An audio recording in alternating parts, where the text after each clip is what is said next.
بسم الله الرحمن الرحيم. الحمد لله رب العالمين، والصلاة والسلام على سيد الأنبياء والمرسلين وعلى آله وأصحابه وذرياته وأهل بيته أجمعين، أما بعد، فأعوذ بالله من الشيطان الرجيم. بسم الله الرحمن الرحيم. وزهق الباطل إن الباطل كان زهوقا. وقال النبي صلى الله عليه وسلم: من تشبه بقوم فهو منهم، أو كما قال عليه الصلاة والسلام. محترم سامعین، پچھلے جمعے میں نے ہندوستان کے اندر ایک بہت ہی شدت کے ساتھ پھیلنے والے فتنے کے بارے میں کچھ لب کشائی کی تھی. یہ فتنہ بہت تیزی کے ساتھ بڑھ رہا ہے، اور ہم یا ہماری نئی نسل یا ہمارے اس ہندوستان کے وہ لوگ جنہیں دین کی اور قیامت کے قرب کی وہ نشانیاں اور علامات جن کا علم انہیں نہیں ہے، وہ ان تمام چیزوں کو مان رہے ہیں اور اپنے ایمان کو فروخت کر رہے ہیں، بیچ رہے ہیں.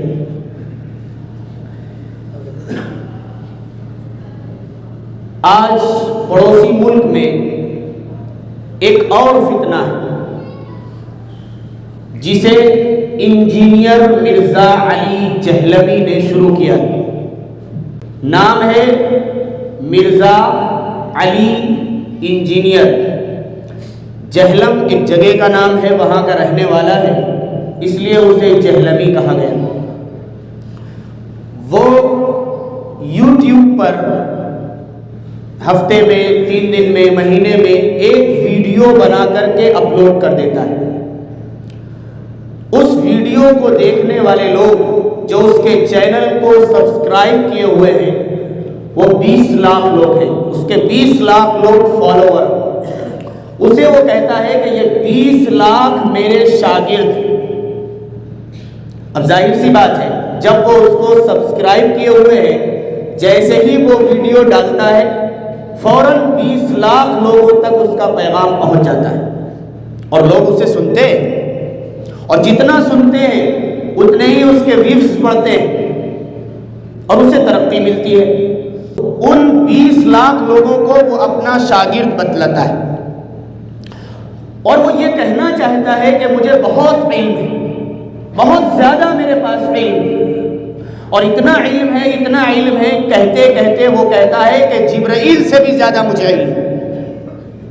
اور اپنے ان بیانات میں ایسی باتیں لے کر آتا ہے جس سے دین کا کوئی تعلق نہیں، قرآن و حدیث کی صحیح تشریح سے اس کا کوئی تعلق نہیں ہے، اور سننے والے لوگ اسے سن رہے ہیں، اور اسے ماننے والے، حق سمجھنے والے لوگ اسے حق سمجھ رہے ہیں اور اس کی باتوں پر یقین کر رہے ہیں اور عمل کر رہے ہیں.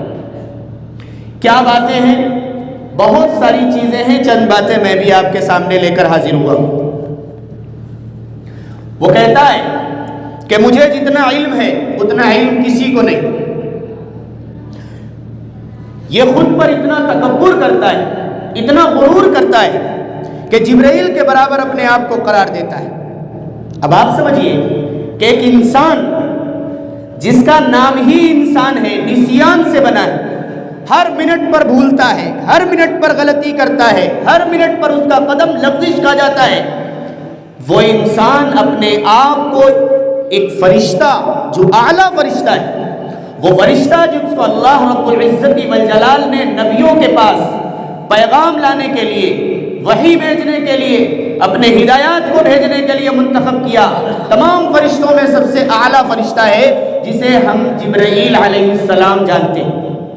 اور وہ شخص کہہ رہا ہے کہ میں جبرائیل کے برابر ہوں. کیا ایسا شخص باتیں سننے کے لائق یا اس کی تقریریں سننے کے لائق ہمیں زیب دیتا ہے؟ ہمارے لیے یہ مناسب ہے کہ ہم ایسے شخص کی باتیں سنیں؟ وہ حضرات صحابہ رضی اللہ عنہم کی شان میں بہت نازیبا الفاظ کے ساتھ گستاخی کرتا ہے. خاص طور پر حضرت امیر معاویہ رضی اللہ تعالی عنہ کو اتنا برا بلا کہتا ہے کہ جسے ہم اپنے الفاظ میں یہاں بیان نہیں کر سکتے۔ حضرت امیر معاویہ رضی اللہ تعالی عنہ کون ہیں؟ اس کی طرف ذرا نظر دوڑائیے۔ آپ صلی اللہ علیہ وسلم کے سگے برادر نسبتی ہیں، جسے ہم اور آپ اپنی زبان میں سالہ کہتے ہیں۔ حضرت امیر معاویہ رضی اللہ تعالی عنہ کی سگی بہن رسول اللہ صلی اللہ علیہ وسلم کی نکاح میں ہے، اور یہ حضرت معاویہ رضی اللہ تعالی عنہ وہ ہیں جن کے بارے میں نبی کریم صلی اللہ علیہ وسلم نے فرمایا اللہم اہدی ہادیا مہدیا، کہ اللہ ان حضرت معاویہ کو ہدایت یافتہ بنا دے اور ہدایت دینے والا بنا دے، ان کے ذریعے سے دوسرے لوگ راہ راست پر آ جائیں، ایسا ذریعہ انہیں بنا دیجئے۔ اللہ کے رسول نے ان صحابی کے بارے میں یہ دعا فرمائی، اور وہ شخص، وہ انجینئر حضرت امیر معاویہ رضی اللہ تعالیٰ عنہ کو برا بھلا کہہ رہا۔ یہ قرآن جسے ہم اور آپ پڑھتے ہیں، قرآن کریم جب نازل ہوتا تھا اس وقت لکھنے کے یہ کاغذات نہیں تھے، یہ کتابی شکل میں اوراق اور ورق نہیں تھے، کاپیاں نہیں تھیں، قلم نہیں تھے۔ اس زمانے کے لحاظ سے لکھنے پڑھنے کا جو سلسلہ تھا، اس طور پر حضرت جبرائیل قرآن کریم لے کر آتے، نبی کریم صلی اللہ علیہ وسلم کو سنا دیتے، آپ اس کو یاد کر کے حضرت امیر معاویہ رضی اللہ تعالیٰ عنہ کو بتلا دیتے، اور حضرت امیر معاویہ رضی اللہ تعالیٰ عنہ کسی چوڑے پتھر پر، کسی چوڑی ہڈی پر، کسی کھال کے ٹکڑے پر، کسی درخت کی چھال پر اس قرآن کریم کو لکھ لیا کرتے۔ یہ قرآن کریم کو لکھنے والے، کاتب وحی کو لکھنے والے حضرت امیر معاویہ رضی اللہ تعالی عنہ، اگر ہم انہیں برا بھلا کہیں گے، اگر ہم ان کی شان میں گستاخی کریں گے تو پھر یہ قرآن غلط ہو جائے گا۔ نعوذ باللہ، کیا انہوں نے یہ قرآن غلط لکھا ہے؟ سوچنے کی بات ہے۔ اور آج ہر شخص اس کی وہ ویڈیو سن کر کے اور ان باتوں پر یقین کر رہا ہے، اور اپنے دماغ کے عقیدے کو خراب کر رہا ہے، اپنے دل کی تصدیق کو خراب کر رہا ہے، اپنے ایمان کو متزلزل کر رہا ہے۔ آج ان تمام چیزوں کی طرف غور کرنے کی ضرورت ہے۔ اگلی بات وہ کہتا ہے، جتنے اللہ اور اللہ کے بعد نبی کریم صلی اللہ علیہ وسلم، بس یہی دو ذات ہیں۔ اس کے بعد حضرات صحابہ، اولیاء اللہ، تابعین، تبع تابعین، محدثین، مفکرین، جتنے بھی آج تک یا ہمارے تک ہم سے پہلے لوگ آئے، جن کے واسطے سے یہ دین، یہ قرآن، یہ نماز اور روزے، یہ مسائل ہم تک پہنچے ہیں، وہ کہتا ہے کہ یہ کوئی چیز نہیں ہے۔ اور ان علماء اور مفتیان کو، ان محدثین کو، ان اکابر کو، ان اولیاء اللہ کو وہ اپنی زبان میں کہتا ہے باب شے کوئی چیز نہیں، بابے بولتا ہے نہیں، اور اس نے کہا کہ بابے کوئی چیز نہیں ہے۔ ان کی بات مانی جائے، انہوں نے جو قرآن سمجھا ہے ان کی سمجھ کو ٹھکرا دیتا ہے، انہوں نے جو حدیث کا مفہوم ہمارے سامنے بیان کیا ہے وہ اسے چھوڑ دیتا ہے، اور یہ کہنے کی کوشش کرتا ہے کہ میں جو بات بتلا رہا ہوں یہ بات بالکل وہی ہے جو رسول اللہ صلی اللہ علیہ وسلم لے کر آئے تھے۔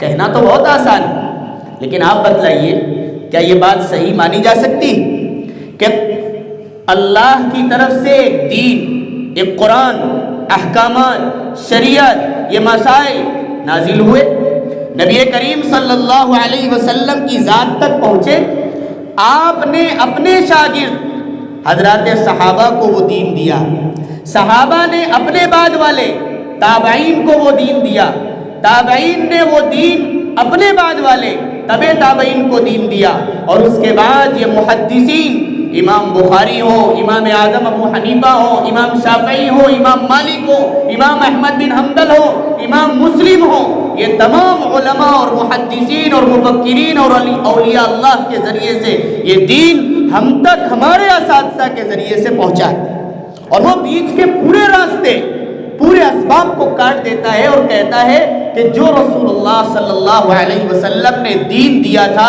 میں وہ دین آپ تک پہنچا رہا ہوں۔ کیا یہ بات سچی ہو سکتی ہے؟ جبکہ بیچ کے راستے سارے کاٹ دیے گئے، صحابہ کو بھی ختم کر دیا گیا۔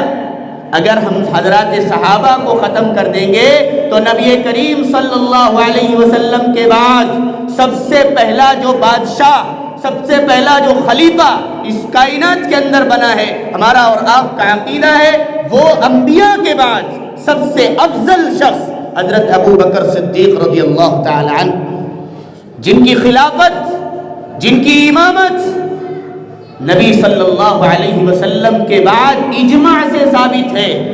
اور جب مسائل کا استنباط ہوتا ہے، مسائل نکالے جاتے ہیں تو سب سے پہلے قرآن سے نکالا جاتا ہے، اس کے بعد حدیث سے، اس کے بعد اجماع سے، یعنی اس وقت کے جتنے بڑے بڑے علماء ہیں وہ بیٹھ کر ایک بات پر اتفاق کر لیں، مہر لگا لیں اور یہ کہیں کہ یہ بات صحیح ہے، اس کو اجماع قرار دیا جاتا ہے۔ حضرات صحابہ رضی اللہ عنہم کے اجماع سے حضرت ابو بکر صدیق رضی اللہ تعالی عنہ کی خلافت ثابت ہے۔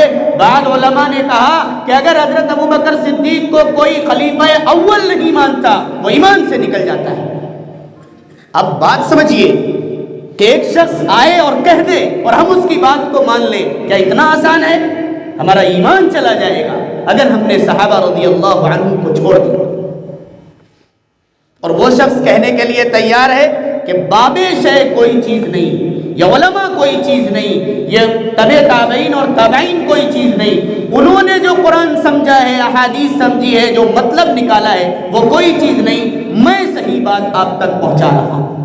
کس طریقے سے ہمارے اور آپ کے ایمان کو خراب کیا جا رہا ہے، کس طریقے سے ہماری یہ دل کی تصدیق اور دل کے اندر اطمینان کے ساتھ ہم اللہ اور اللہ کے رسول صلی اللہ علیہ وسلم کی تمام دی ہوئی اور لائی ہوئی تعلیمات کو اپنے دل کے اندر رکھے ہوئے ہیں اور ان کو سچا مانتے ہیں۔ حضرات صحابہ رضی اللہ عنہم کے ذریعے سے جو دین ہم تک پہنچا ہے ہم اسے سچا مانتے ہیں۔ آج اس سچائی کو بگاڑنے کی کوشش کی جا رہی ہے، ہمارے دلی اطمینان کو ختم کیا جا رہا ہے، اور ہمارا نوجوان اس کی ویڈیوز سن رہا ہے اور اس پر عمل بھی کر رہا ہے۔ وہ کہتا ہے کہ میرے صرف 5 استاد ہیں اور وہی 5 بابے ہیں، باقی کوئی بابا نہیں۔ تیرے استاد بابے بن سکتے ہیں اور حضرات صحابہ بابے نہیں بن سکتے؟ اولیاء اللہ بابے نہیں بن سکتے؟ کیا ان کے ذریعے سے لایا ہوا دین ہم تک پہنچایا ہوا یہ مسائل، یہ شریعت، یہ قرآن اور حدیث صحیح نہیں ہو سکتی؟ تیرے استاد جو بتلائیں گے یا تو جو بتلائے گا وہ صحیح ہوگا، اس کے علاوہ چیزیں غلط ہو جائیں گی۔ اس کے آگے ایک لفظ وہ کہتا ہے کہ محمدی لفظ کہنا صحیح نہیں۔ وہ کہتا ہے یہ انگریزوں کی طرف سے یہ لفظ مجھے ملا ہے۔ آپ بتلائیے کہ جو جس سے تعلق رکھتا ہے اس کی نسبت اسی کی طرف کر دی جاتی ہے اور یہ کہا جاتا ہے کہ یہ تو یہ والے، مثال کے طور پر جیسے ہمارے اور آپ کے دیار میں پارٹیاں چلتی ہیں، کوئی سماجوادی ہے، کوئی دوسری ہے، جو جس کو مانتا ہے اگر آپ اس کو جانتے ہیں تو آپ کیا کہتے ہیں؟ یہ سائیکل والے، یہ نیلے جھنڈے والے، یہ کوئی اور، مطلب ان کی نسبت اسی طرف ہو جاتی۔ جب ہم رسول اللہ صلی اللہ علیہ وسلم کو، محمد صلی اللہ علیہ وسلم کو مانتے ہیں، ان کی شریعت کو مانتے ہیں، ان کے اوپر ایمان لاتے ہیں، انہیں آخری پیغمبر تسلیم کرتے ہیں، ان کی تمام تعلیمات کے مطابق اپنی زندگی گزارنے کی کوشش کرتے ہیں، تو کیا ہم محمدی نہیں ہوئے؟ یقیناً ہم محمدی ہوئے۔ تو یہ لفظ کیا انگریزوں کا دیا ہوا ہے؟ اور وہ کہہ رہا ہے کہ یہ انگریزوں کا دیا ہوا لفظ ہے، اس لیے ہمیں محمدی نہیں کہنا چاہیے بلکہ اپنے آپ کو مسلم کہنا چاہیے۔ یقیناً مسلم کہنا چاہیے۔ مسلم کا معنی ہے ماننے والا، فرما برداری کرنے والا، اطاعت کرنے والا۔ یقیناً ہم دین کے اعتبار سے رسول اللہ صلی اللہ علیہ وسلم کی بات ماننے والے ہیں، ان کے اوپر یقین رکھنے والے ہیں، اس اعتبار سے ہم مسلمان اور مسلم بھی ہیں، اور نبی کی ذات کی طرف نسبت کرنے کی وجہ سے ہم محمدی بھی ہیں۔ اور پھر دوسری جگہ اپنے آپ کو محمدی کہہ کر فخر بھی کرتا ہے، تو پھر یا تو یہ چیز صحیح ہوگی یا وہ چیز صحیح ہوگی۔ مطلب یہ ہے کہ ایک بات عوام کے سامنے آنی چاہیے، اگر آپ محمدی کہہ کر اپنے آپ کو فخر سمجھتے ہیں اور دوسرا اگر محمدی کہہ دے تو اسے غلط سمجھتے ہیں، تو یہ بات سچی اور صحیح نہیں۔ اور اگر آپ یہ کہتے ہیں کہ محمدی لفظ انگریزوں کی طرف سے ملا ہوا ہے لہذا اس کو نہ کہا جائے بلکہ مسلم لفظ کہا جائے تو یہ بات بھی صحیح نہیں۔ اس کے بعد اس نے ایک حدیث کہی جسے ہم اور آپ ہر رمضان المبارک کے فضائل میں سنتے ہیں کہ ایک مرتبہ رمضان المبارک کے مہینے میں نبی کریم صلی اللہ علیہ وسلم منبر پر تشریف فرما ہوئے، آپ نے پہلی سیڑھی پر قدم رکھا تو آپ نے کہا آمین، اور دوسری سیڑھی پر قدم رکھا تو کہا آمین، اور پھر تیسری سیڑھی پر قدم رکھا تو کہا آمین۔ اس کے بعد جمعہ پورا ہو گیا، صحابہ نے پوچھا کہ اس سے پہلے میں نے کبھی بھی اس طرح کی چیز نہیں دیکھی تھی، نہیں سنی تھی جو آج آپ سے سنی ہے۔ تو نبی کریم صلی اللہ علیہ وسلم نے فرمایا کہ میرے پاس جبرائیل آئے تھے اور انہوں نے 3 بددعائیں دی ہیں۔ پہلی بددعا یہ تھی کہ جس کے سامنے رمضان المبارک کا مہینہ آئے اور وہ اپنی اس مہینے میں عبادات کر کے اپنی مغفرت نہ کرا پائے تو وہ شخص ہلاک اور برباد ہو جائے، میں نے اس پر آمین کہہ دیا۔ اور دوسری بددعا یہ تھی کہ کسی شخص کے زندگی میں اس کے والدین، بوڑھے والدین میں سے دونوں یا کوئی ایک ملے اور وہ ان کی خدمت کر کے اپنے آپ کو جنت کا مستحق نہ بنا پائے، میں نے کہا آمین۔ اور تیسری سیڑھی پر تیسری بددعا دی اور یہ کہا کہ جس کے سامنے میرا تذکرہ ہو، میرا نام لیا جائے اور وہ مجھ پر درود نہ بھیجے، ایسا شخص بھی اپنے آپ کو ہلاک اور برباد کرائے۔ تو میں نے کہا آمین۔ یہ 3 بددعائیں دی۔ اس حدیث کو لے کر وہ کہتا ہے کہ صحابہ کون سی چیز ہے؟ کوئی چیز نہیں، اس لیے کہ انہیں تو فرشتے بھی نظر نہیں آتے تھے۔ اگر انہیں فرشتے نظر آتے تو وہ دیکھ سکتے تھے کہ کون آیا تھا اللہ کے نبی کے پاس اور ان سے کیا کہہ رہا تھا اور اللہ کے نبی کیوں آمین کہہ رہے تھے۔ یہ بات بالکل بے تکی ہے۔ حضرات انبیاء علیہ السلام کے پاس فرشتے آتے تھے، کسی انسان دوسری مخلوق کے پاس نہیں آتے تھے۔ لیکن یہ کہہ کر کے صحابہ کے درمیان سے ہماری محبت کو ختم کیا جا رہا ہے کہ صحابہ کو آپ اتنا فالو کرتے ہیں، اتنا مانتے ہیں، وہ تو اتنی گھٹیا چیز، اتنی گھٹیا مخلوق کہ انہیں فرشتے تک تو نظر نہیں آتے تھے۔ یہ کہہ کر کے صحابہ رضی اللہ عنہ کی محبت ہمارے دل و دماغ سے نکالی جا رہی ہے۔ اس کے آگے اس نے ایک بات کہی کہ آج دنیا کے اندر بہت سارے فرقے چل رہے ہیں۔ کوئی اپنے آپ کو دیوبندی کہتا ہے، کوئی اپنے آپ کو بریلوی کہتا ہے، کوئی اپنے آپ کو اہل حدیث اور غیر مقلد کہتا ہے، کوئی اپنے آپ کو شیعہ کہتا ہے، کوئی اپنے آپ کو پرویزی یعنی قرآن کو ماننے والا کہتا ہے کہ میں صرف قرآن مانوں گا اور حدیث کوئی چیز نہیں۔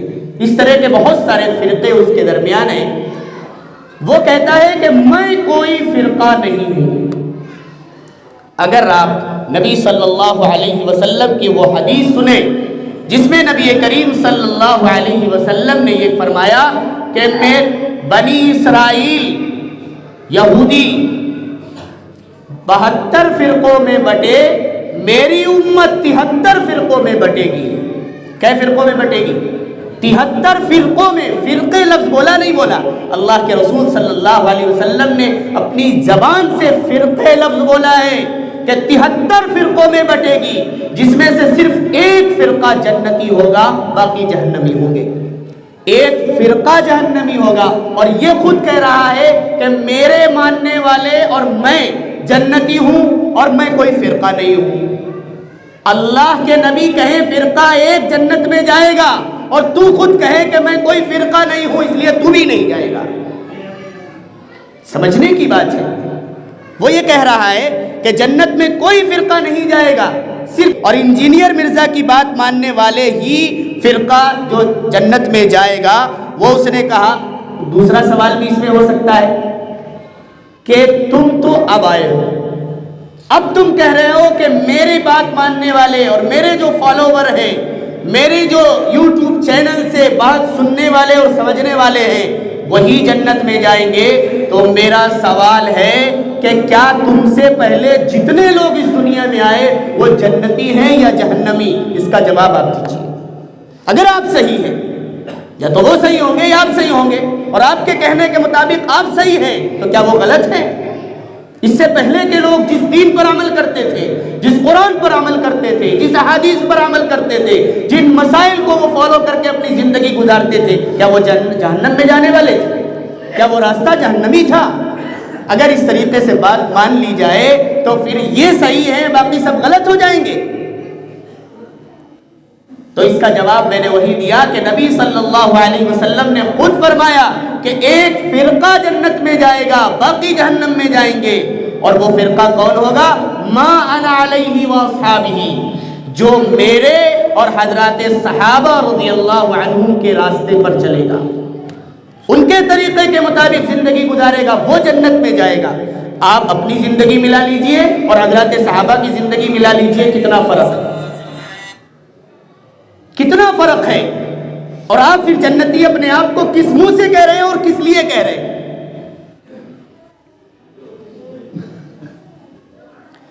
ایک جگہ اس نے اپنی ویڈیو میں یہ کہا کہ میرے 20 لاکھ فالوور ہیں، میرے یوٹیوب چینل کو سبسکرائب کرنے والے کتنے لوگ ہیں؟ 20 لاکھ لوگ ہیں۔ حضرت لوط علیہ السلام ایک نبی ہیں، حضرت لوط علیہ السلام کو بھی میرے اوپر رشک آتا ہوگا کہ اس کے تو 20 لاکھ فالوور ہیں۔ کتنی گھٹیا بات ہے۔ ایک نبی، ہمارا اور آپ کا عقیدہ ہے کہ اللہ کی ذات کے بعد سب سے اگر مقدس شخصیت ہے تو وہ ہمارے اور آپ کے پیغمبر جناب محمد رسول اللہ صلی اللہ علیہ وسلم ہے، اور پھر ان کے بعد پوری کائنات کے جتنے انبیاء اس دنیا کے اندر تشریف لائے وہ ہیں۔ اور یہ آج کا 1500 سال بعد کا اور نہ جانے کتنے ہزار سال بعد کا شخص انجینئر علی مرزا جہلمی کہتا ہے کہ حضرت لوط علیہ السلام کو میرے اوپر رشک آتا ہوگا کہ میرے 20 لاکھ فالوور، گویا وہ اپنے آپ کو نبی کے برابر کہنا چاہتا ہے، اور وہ کہنا چاہتا ہے کہ میرے اوپر رشک آیا تو ایک مرتبہ یہ بھی سوچا جائے کہ میں گویا لوط علیہ السلام نبی سے بڑھ گیا ہوں، کیونکہ میرے بات ماننے والے، میری بات سننے والے 20 لاکھ لوگ۔ کتنی گھناؤنی اور گھٹیا حرکت ہے کہ ایک شخص اپنے آپ کو نبی کے برابر یا نبی سے بھی بڑا بتانے کی کوشش کر رہا ہے۔ ایک ویڈیو میں اس نے ایک بات کہی کہ اگر جبرائیل علیہ السلام میرے پاس آئیں اور آنے کے بعد مجھ سے یہ کہیں کہ تم اپنا ایمان مجھ سے ایکسچینج کر لو، تبدیل کر لو، میرا ایمان تم لے لو اور اپنا ایمان مجھے دے دو، تو میں جبرائیل کا ایمان بھی ایکسپٹ نہیں کروں گا، میں اسے قبول ہی نہیں کروں گا۔ کیوں؟ اس نے کہا کہ اللہ رب العزت والجلال نے ہمیں یعنی انسانوں کو اس لیے بنایا کہ اللہ نے سوچا کہ ایک مخلوق ایسی ہونی چاہیے جو اپنی خواہش اور اپنی چوائس کے مطابق مجھے رب مانے اور میرے مطابق کیا کرے، کہنوں پر اور میرے احکامات کے مطابق اپنی زندگی گزارے۔ تو تم نے تو اللہ کی مرضی کے مطابق اللہ کو رب مانا ہے، اور میں نے اپنے دل سے، اپنی چوائس، اپنی خواہش سے اللہ کو رب مانا ہے، اس لیے میں جبرائیل کے ایمان سے اپنے ایمان کو ایکسچینج نہیں کروں گا، تبدیل نہیں کروں گا۔ آپ بھلا بتلائیے، ایک انسان ہے جو عبادات جو اللہ نے دی ہیں، اگر واقعی یہ انسان ان تمام احکامات پر، ان تمام مسائل پر، قرآن و حدیث کے احکامات پر عمل کرے تو یہ واقعی فرشتوں سے افضل ہے۔ لیکن کیا بتائیے کہ ہم اللہ کے احکامات پر 100% عمل بھی کر رہے ہیں یا نہیں کر رہے؟ کر رہے ہیں۔ کہاں کر رہے ہیں؟ نماز ہم سے پڑھی نہیں جاتی، روزے ہمیں ویسے رکھے نہیں جاتے، تلاوت، ذکر و اذکار صبح سے شام تک کے مسائل پر ہم عمل کر نہیں پاتے، اور ہم اپنے آپ کو فرشتوں سے افضل بچا لیں گے، ہم اپنے آپ کو فرشتوں سے افضل گردان لیں گے۔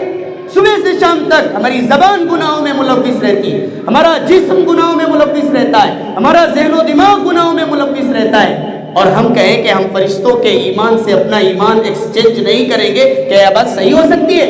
جبکہ وہ فرشتہ صرف اور صرف اللہ کی بات مانتا ہے، اس کے ذہن و دماغ میں یہ خیال بھی نہیں آتا کہ اللہ کے حکم کے خلاف مجھے کوئی کام کرنا ہے۔ آپ نے وہ حدیث سنی ہوگی، بہت سارے فرشتے وہ ہیں جو صرف قیام کی حالت میں کھڑے ہوئے ہیں، اور اسی حالت میں قیامت آ جائے گی اور وہ کھڑے ہی رہیں گے۔ بہت فرشتے وہ ہیں جو رکوع کی حالت میں پڑے ہوئے ہیں اور اسی حالت میں قیامت آ جائے گی اور وہ اسی حالت میں رہیں گے.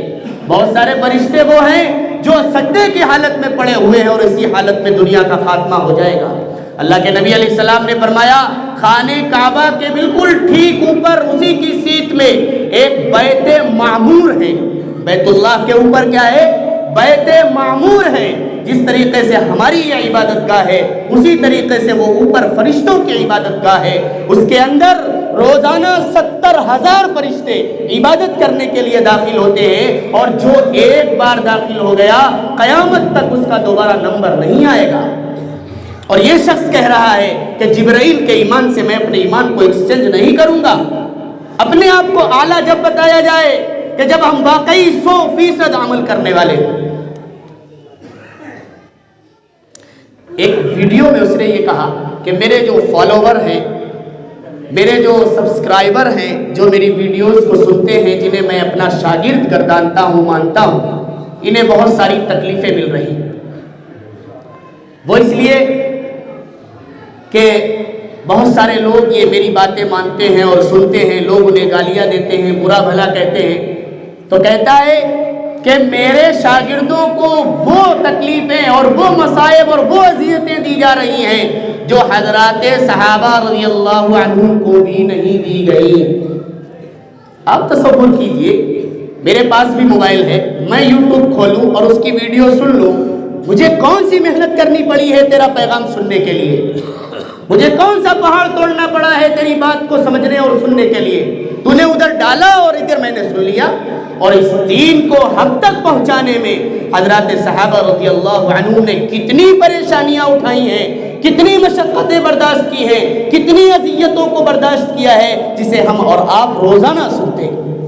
اپنی بیوی بچوں کو چھوڑ دیا ہے، اپنی جان کو اللہ کی راہ میں قربان کر دیا ہے، پیٹ پر 2 پتھر باندھے ہیں، مہینوں چولہے نہیں جلے ہیں. ایک مرتبہ آپ گئے تو آپ کے پاس چند کھجوریں تھیں، انہیں بھوک لگی تو وہ کھجوریں آدھی آدھی کر کے دی گئی. پھر کھجوریں اور کم ہو گئی تو چوتھائی کر کے دی گئی. پھر ان کی گٹھلیوں کو دیا گیا کہ یہ چوسو. ایک صحابی کہتے پورے دن ہم اسی گٹھلی کو چوستے رہتے تھے اور چوستے وہ گٹھلی ختم ہو جاتی تھی. اس دین کی بقا کے خاطر، اس دین کو پوری دنیا میں پھیلانے کے خاطر حضرات صحابہ نے اتنی تکلیفیں اور مشقتیں برداشت کی ہے. اور ایک شخص یہ کہے کہ میرے فالوور کو اتنی تکلیفیں مل رہی ہیں اس لیے کہ آج ہمارے اور تمہارے والدین مسلمان ہیں، اس لیے انہیں پریشانیاں مل رہی ہیں جتنی حضرات صحابہ کو بھی نہیں ملی. کہ یہ بات قابل تسلیم ہے.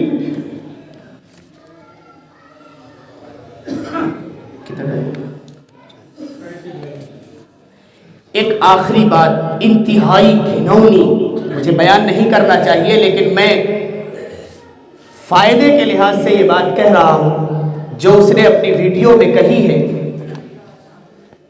بڑی گھنونی اور گھٹیا بات کہی ہے جس سے قرآن اور حدیث اور شریعت سے کوئی تعلق نہیں. اس نے یہ بات کہی کہ اورل سیکس جائز ہے، شریعت میں کوئی ممانعت نہیں آئی. کسے کہتے ہیں؟ ایک شوہر اپنی بیوی کے ساتھ جو خواہش اپنی پوری کرتا ہے وہ جس جگہ پر، جس مقام پر ہماری شریعت نے کرنے کو کہا ہے وہاں کرے گا تو ٹھیک ہے، لیکن اس کے علاوہ اگر کہیں اس کا استعمال کیا جائے گا تو یہ ناجائز اور حرام. وہ شخص یہ کہہ رہا ہے کہ جس طریقے سے ایک شوہر اپنی بیوی کی شرمگاہ کو چاٹ سکتا ہے اسی طریقے سے بیوی اس کی شوہر کی شرمگاہ کو بھی چاٹ سکتی ہے. اس کا شریعت میں کوئی ممانعت نہیں اور یہ کوئی طرح سے ناجائز نہیں ہے، یہ جائز ہے. اتنی گھنونی حرکت کہی. قرآن کے آپ مسائل کو دیکھیے. قرآن نے یہ کہا کہ جب آپ کی بیوی حیض کی حالت میں ہو، یعنی اس کے جو مہینے کے ایام چل رہے ہو، وہ گندگی کے دن ہیں، ان دنوں کے اندر شوہر بیوی سے دور رہے، علیحدہ رہے. آپ بھلا بتلائیے اگر کوئی شخص نعوذ باللہ اس بات کو نہ مانے اور اسی حالت میں اپنی خواہش پوری کر لے، یہ بھی ایک گندگی. قرآن نے کہا یہ گندگی ہے، اس سے دور رہنا چاہیے. لیکن اگر کوئی شخص اپنی شرمگاہ کا استعمال کسی کے منہ میں کرے، کیا یہ جائز ہو سکتا ہے؟ یہ تو اس سے بڑی گھنونی حرکت ہے. جب وہاں کم گھنونی حرکت سے اللہ نے قرآن میں روک دیا تو پھر یہ اس سے بڑی گھنونی حرکت کیسے جائز ہو سکتی ہے؟ اور یہ شخص کہہ رہا ہے کہ اورل سیکس جائز ہے، اس کی ممانعت شریعت میں نہیں آئی۔ میں پوچھنا چاہتا ہوں کہاں سے جائز؟ چھوٹے گناہ سے روک دیا جائے اور بڑے گناہ کی اجازت دے دی جائے، یہ جائز ہو سکتا ہے کیا؟ پھر اس نے کہا کہ صرف وہ سیکس جائز ہے جسے اینل سیکس کہتے ہیں، جس طریقے سے حضرت لوط علیہ السلام کی قوم میں جاری تھا کہ ایک مرد اپنے مرد سے خواہش پوری کرتا تھا یا ایک مرد اپنی کسی عورت سے خواہش پوری کرے، بس یہ ناجائز اور حرام ہے، باقی اس کے علاوہ ساری چیزیں جائز ہیں۔ بہت بڑے بڑے علماء کرام نے یہ بات کہی، خاص طور سے میں نے ایک بات سنی، مکی حجازی جو اس وقت مکہ کے اندر درس دیتے ہیں، پڑوسی ملک کے ہیں، بہت بڑے عالم ہیں، انہوں نے یہ کہا کہ یہ شرعاً ناجائز اور حرام ہے۔ آپ ذرا تصور کیجئے، جس منہ سے قرآن کریم کی تلاوت کرتے ہو، جس زبان سے اللہ کو یاد کرتے ہو، جس زبان سے اللہ اور محمد صلی اللہ علیہ وسلم کا ذکر کرتے ہو، جس زبان سے آپ، جس منہ سے آپ اچھے الفاظ نکالتے ہو، کیا اس منہ اور زبان سے اتنی گھنونی اور گھٹیا حرکت کرنا جائز ہو جائے گا؟ کسی بھی حال میں جائز نہیں ہو سکتا۔ اب آخری بات یہ ہے کہ یہ اتنے چیزیں میں نے آپ کو بتلائی جس کا قرآن اور حدیث سے اور ہماری شریعت اور اسلام سے کوئی تعلق نہیں، اور ہر شخص، خاص طور سے ہمارا نوجوان جس کے پاس موبائل ہے، وہ یہ کہتا ہے کہ آج دنیا میں بہت فرقے ہیں، میں کوئی فرقہ نہیں ہوں، میں تمام فرقوں کو ختم کرنے کے لیے آیا ہوں۔ بہت اچھی بات لگتی ہے، بہت اچھی بات ہے، لیکن صحیح معنوں میں ایک فرقہ تو نے بڑھایا ہے، کم نہیں کیا ہے۔ تیرے بھی ماننے والے لوگ، اور اسے سمجھا جا رہا ہے۔ آج افسوس کے ساتھ مجھے کہنے کی اجازت دیجیے، میرا نوجوان، خاص طور سے وہ نوجوان جن کی شادی ہوئی ہو یا نہ ہوئی ہو، جن کے پاس بڑا موبائل ہے اور وہ یوٹیوب کا استعمال کر رہے، انہیں اپنے مقامی علماء سے مسائل پوچھنے میں شرم آتی ہے، انہیں اپنے مقامی علماء سے تعلق رکھنے میں شرم محسوس ہوتی ہے۔ وہ یوٹیوب کا استعمال کرتے ہیں اور وہاں سے مسائل کو سننا اور تقریروں کو سننا پسند کرتے ہیں، اور پھر ایسی ناجائز اور حرام باتیں جس کا قرآن و حدیث سے کوئی تعلق نہیں ہے سن کر اپنے ذہن و دماغ کو خراب کرتے ہیں، اپنے عقائد کو خراب کرتے ہیں، اپنے ایمانیات کو خراب کرتے ہیں، اپنے دل کی تصدیق کو خراب کرتے ہیں، اور سمجھتے ہیں ہم پکے اور سچے مسلمان ہو گئے۔ آج بہت سارے ملک کے اندر داڑھی منڈی ہوئی ہے، چہرے پر رسول اللہ صلی اللہ علیہ وسلم کی کوئی سنت نظر نہیں آتی، چہرے سر کے اوپر ٹوپی بھی نہیں ہے، لباس بھی آج کے علماء حقہ کی طرح نہیں ہے، اور وہ لوگ آتے ہیں اور وہ اپنے آپ کو موٹیویشنل اسپیکر کہتے ہیں، اور یہ کہتے ہیں کہ میں نے عوام کو، خصوصاً نوجوانوں کو، خاص طور پر اسکول اور کالج کے طلبہ کو میں نے موٹیویٹ کیا ہے اور انہیں اسلامی تعلیمات سے آگاہ کرنے کی کوشش کی ہے۔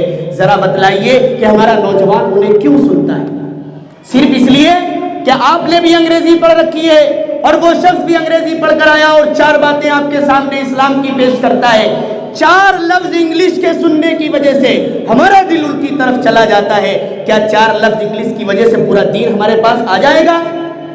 آج ضرورت اس بات کی ہے کہ ان چار لفظ سیکھے ہوئے لوگوں سے دین نہ سیکھا جائے، انہیں ان کا پلہ جھاڑ کر اپنے آپ کو پاک اور صاف کیا جائے، اور ان علماء سے، ان اکابر سے اپنا تعلق جوڑا جائے جو واقعی پوری گرامر کے ساتھ شروعات سے لے کر اخیر تک نبی صلی اللہ علیہ وسلم کی تعلیمات اور قرآن کی تعلیمات کو سیکھے ہوئے ہیں۔ اگر ہم ان سے کوئی چیز پوچھیں گے تو وہ ہمیں پوری بات صحیح طریقے سے بتائیں گے، ورنہ اگر ان کی طرف ہم جائیں گے تو ہمارا ایمان متزلزل ہو جائے گا، کمزور ہو جائے گا، اور ہم اپنے گمان اور عقیدے میں یہ سمجھیں گے کہ ہم واقعی مسلم ہیں، حالانکہ ان جیسی باتوں کو، حرام اور ناجائز باتوں کو حلال سمجھ کر ہم اپنے ایمان کو بیچ چکے ہوں گے۔ آخری بات ایک گزارش ہے کہ جس طریقے سے ہمارا اور آپ کا ایک فیملی ڈاکٹر ہوتا ہے، ایک ہر شخص بناتا ہے، ایک فیملی ڈاکٹر بناتا ہے کہ میرا کوئی بھی مرض ہوگا، کوئی بھی میرا فرد بیمار ہوگا، فوراً ہم اسی سے مشورہ لینے جاتے ہیں، اور وہ جہاں رہنمائی کر دیتا ہے ہم وہاں اپنے گھر کا، اس فرد کا یا اپنا علاج کرا لیتے ہیں اور اسی پر مطمئن ہو جاتے ہیں۔ ٹھیک اسی طریقے سے آپ کا دل جس عالم سے بھرے، میں نہیں کہتا مجھ سے کیجئے یا کسی اور سے کیجئے، جس سے آپ کا دل بھرے اسے آپ فیملی عالم بنائیے، فیملی ڈاکٹر کی طرح فیملی عالم بنائیے، مفتی بنائیے، مولانا بنائیے۔ ایک ایسے جانکار شخص سے آپ اتنا گہرا ربط کیجئے جس کی بنیاد پر وہ آپ کو دین کی ہر مسئلے میں صحیح رہنمائی دے سکے۔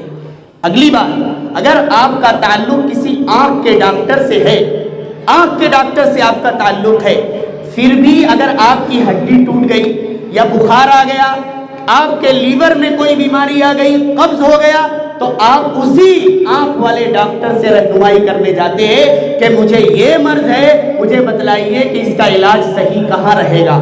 آپ کے محلے کا عالم یا آپ کا دل جس سے بھرا ہوا ہے، اگر وہ نہیں بھی جانتا ہے، کم جانتا ہے، یا اس فن میں اسے مہارت نہیں ہے، پھر بھی وہ آپ کو وہاں تک کی صحیح رہنمائی دے گا جہاں آپ کو صحیح مسئلہ اور صحیح دین کی جانکاری مل سکے گی۔ جس طریقے سے وہ آنکھ کا ڈاکٹر آپ کے دماغ کی رہنمائی کر دیتا ہے، آپ کے ہڈی کے ڈاکٹر کی رہنمائی کر دیتا ہے، آپ کے معدے اور قبض جیسی بیماری اور بخار اور نزلہ زکام کی ڈاکٹر کی طرف رہنمائی کر دیتا ہے، اسی طریقے سے یہ عالم بھی جسے نہیں معلوم ہوگا وہ بھی صحیح طریقے سے آپ کی رہنمائی کرے گا۔ دعا کرتے ہیں رب کریم علماء سے تعلق رکھ کر کے اپنے ایمان کی حفاظت کرنے کی توفیق مرحمت فرمائے۔ وآخر دعوانا الحمدللہ۔